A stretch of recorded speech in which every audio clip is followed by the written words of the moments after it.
Can we trade for 2015 David Price?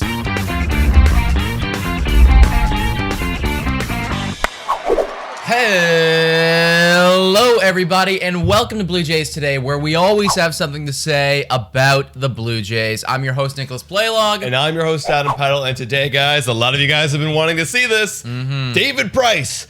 Would he be a good trade piece for the Toronto Blue Jays? We're about to talk about it. Before we get into it, guys, make sure to like, comment, subscribe, do all that shenanigans. And as well, guys, Monkey Knife Fight, Manscaped are sponsoring this video. Thank you guys so much for bringing your products to us to give to you. 50% off if you use code TodayJays on Monkey Knife Fight, and then 20% and free shipping on Manscaped. Yeah, buddy. All right, David Price. So David Price is in a weird situation this year where he is coming out of the bullpen of the LA Dodgers, but as of late, has gotten starting jobs. So let's break down this guy's stats. Yeah, what do you got, let's look at the numbers. And honestly, before I get into the numbers, I just want to say how painful this is because I just made the correlation between David Price and Carey Price, and that whole shenanigan just happened. So you know we love you because we're going through some pain right now, guys.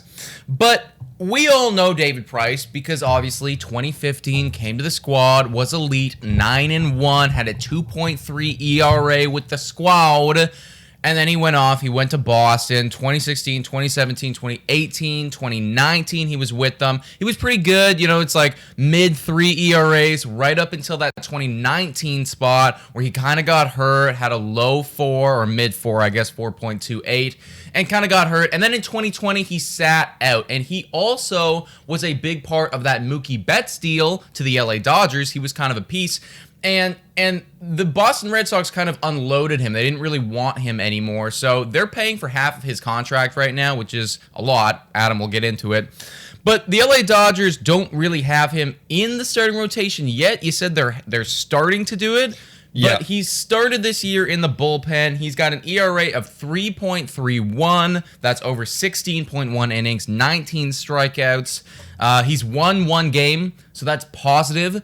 So he's contributing. He's contributing right now for them. Yeah, I want to jump off what you just said there. So actually, yes, he has been starting in the last 2 out of 3 games he's started, and he's gone his longest in his last outing, 2 2/3 inning pitch, and he hasn't given up a run in 12 2 innings. So that's pretty good coming from David Price if you consider he's an older man. Well, 35 right now, old. you know, 35 is getting up there for any sport, you know, major league pitcher, and especially because this guy took an entire year off, you know, I feel like maybe now, because I was a little bit hesitant about the whole workload, but maybe that's why they're starting him slow. Exactly. They're getting him into it. So potentially could be a starter down the line. Exactly. Like they have no other choice because Dustin May's on the 60-day IL, so he's going to get the opportunity now. However, he's going to get the opportunity, but let's talk about that contract a little bit. Right. So, $16 million is what he's being paid for this year and what he's getting paid for next year. Yeah. And that's a lot of money. And that's considering that the Boston Red Sox, like you said, are paying for half of that. Would have been $32 million. David Price is actually pocketing 32 right now. Yes, he is. Yes, he is. But he's only getting paid 16. Yeah. So, now, if you look at his trade value, because he's so old, because he's in the pen, they're so unsure of what the hell to do with that contract, his trade value is actually at negative 20.4. So it's really bad. So if the Toronto Blue Jays are going to trade for this guy, Nick, like, what do you think about that? Is this even a possibility? Well, here's the thing, guys. Here's what I like. I like the 3.31 ERA. I like the strikeouts. I like the fact that over the last 12 innings, he's only let up 1 earned run, and I like the fact that potentially he could get converted to a starter.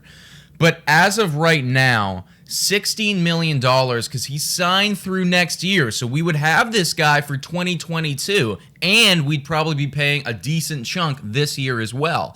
That's a lot of money for just a bullpen arm in my mind. Yes, this is a major area of concern for us. We've seen it over the past couple weeks.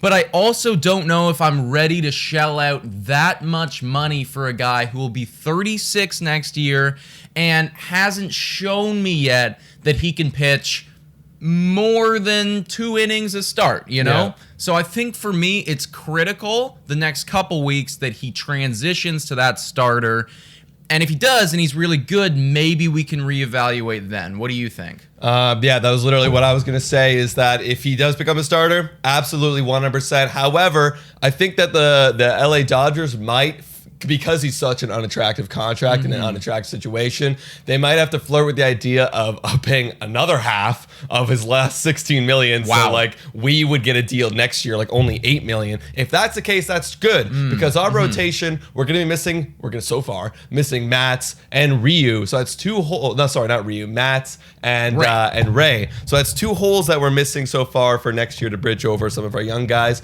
So it's an option. However, do I want it as a big blockbuster deal? Not necessarily. This is probably going to be one of those like situations we got to reevaluate when it comes trade deadline to see if his workload has increased and he's able to take on a starting job. Yes, like as of right now, I'm not confident enough to say that this is the deal that will push us over the edge. Like we're going to be winning a bunch more games with this. But you're right. If they can take some of that money off, and it wouldn't cost too much if they can take some of that money off.